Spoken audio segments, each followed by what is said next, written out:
Hey everyone, and welcome to This Explainer. I am seriously so thrilled you're tuning in today.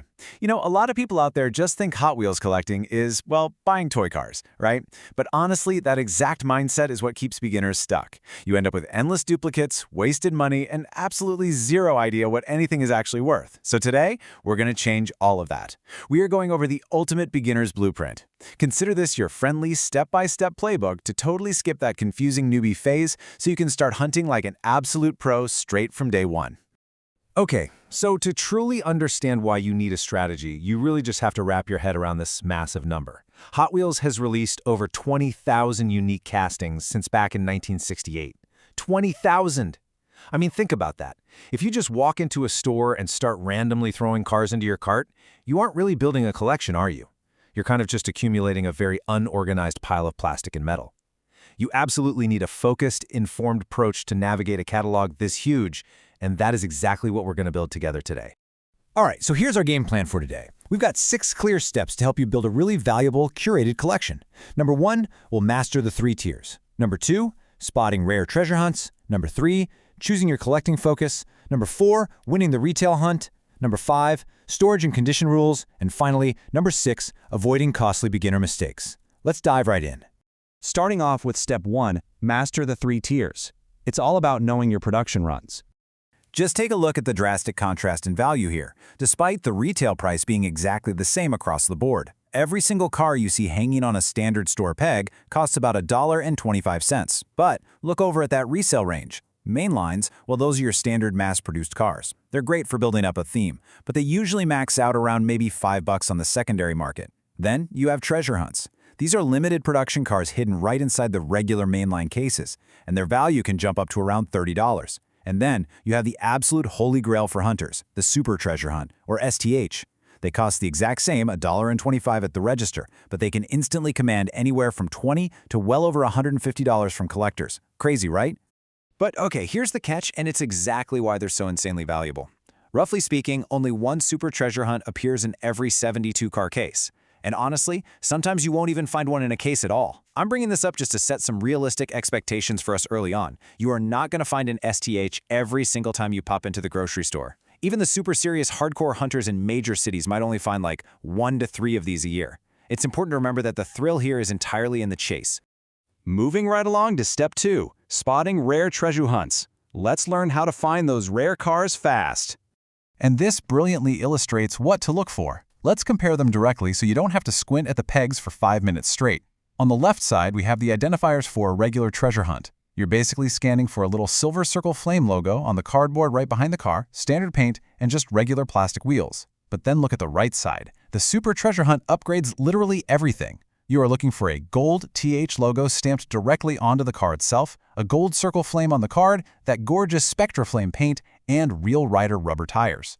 Let's actually lock in on those last 2 terms for a second, because they are going to be your absolute biggest visual cues. Spectra flame paint has this noticeably shinier, almost deep metallic finish compared to your standard mainline. It just catches those harsh fluorescent store lights completely differently. And real riders, those are premium rubber tires. So if you're ever looking at a car through the plastic blister pack and you just aren't sure, here's the trick. Press lightly against the plastic right where the tires are. If they feel like hard, slick plastic, yeah, it's just a mainline. But if they have that matte, textured look and feel of actual rubber, you've likely just struck gold. All right, on to step 3, choosing your collecting focus. This is where we build some real expertise.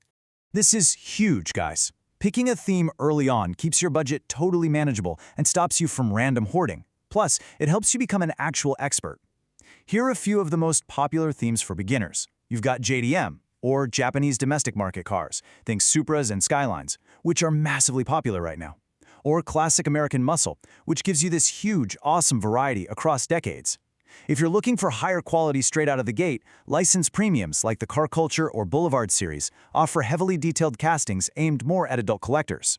Or hey, you can always go with pop culture. Think movie and TV replicas like the Batmobile or cars from Fast and Furious. And choosing a focus doesn't just make your display shelf look way cooler, it can actually pay off immensely. Just to put that into perspective, because the JDM theme is so incredibly hot right now, a 2022 Super Treasure Hunt Nissan Skyline GTR R34 can easily fetch anywhere from $120 to $150 on the secondary market. Boom. When you laser focus your knowledge on a specific niche like that, you know exactly when you're holding on to something highly sought after. Okay, step 4, winning the retail hunt. Because out there, timing matters most. So you want to stop showing up at noon to completely empty shelves? Here is your winning retail strategy. First off, target the right stores. Literally everyone goes straight to Walmart and Target. Don't do that, or at least don't only do that. Don't ignore grocery chains like Kroger, or even Dollar Tree. Seriously, Dollar Tree surprisingly often gets fresh spring sets while the big box stores are completely sold out. Second, timing is everything. Weekday mornings, right after the overnight team restocks. That is your golden window. Weekends, usually a total bloodbath of experienced hunters. And third, build relationships. Be friendly. Get to know the store stockers. They're the ones who know the truck schedules, and trust me, a little kindness goes a very long way in this hobby. Next up is step 5, storage and condition rules. Let's make sure we protect your investment. Okay, skipping this step is what silently destroys the value of a collection over time. In the collecting world, MOC, or mint on card, is the gold standard for preserving value. It means keeping the toy perfectly preserved in its original, completely unopened packaging. Let me break it down. A pristine, carded Super Treasure Hunt might sell for $80, but the second you open it and it becomes what we call loose, that value instantly plummets to maybe $30. So yeah, condition is absolutely vital. So to keep things mock, you're going to need the right armor for your cars. Looking at this breakdown, for common mainlines, basic storage bins are totally fine, minimal cost. For regular treasure hunts, you'll want soft plastic card sleeves. They cost literally pennies, maybe 10 to 30 cents each. But look down at super treasure hunts. For those, you want a hard acrylic case. They usually run between $3 and $8 a pop.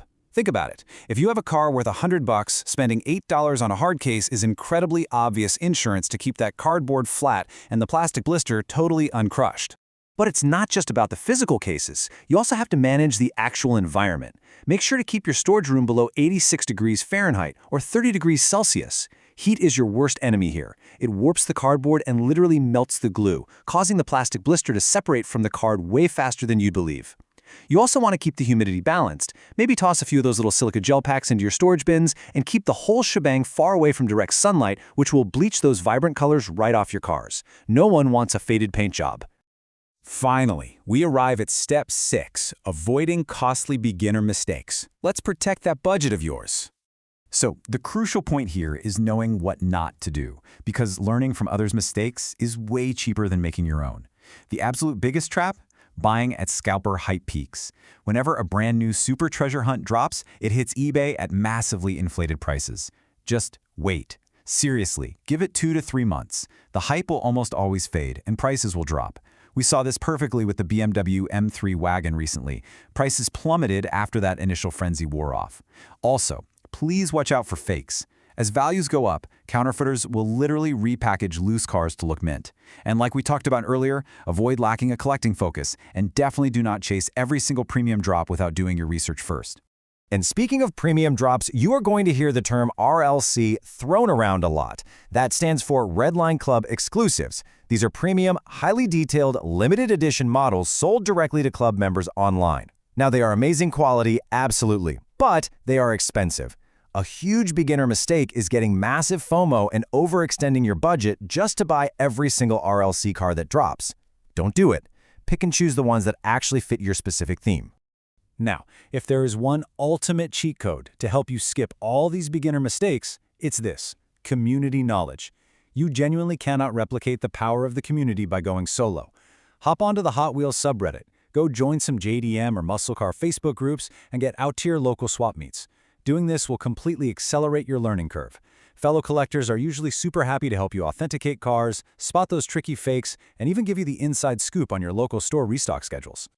Well, we have covered the tiers, the paint, the best times to hunt, and exactly how to protect your finds. You've got the ultimate blueprint now. So, I'm going to leave you with this provocative question to ponder.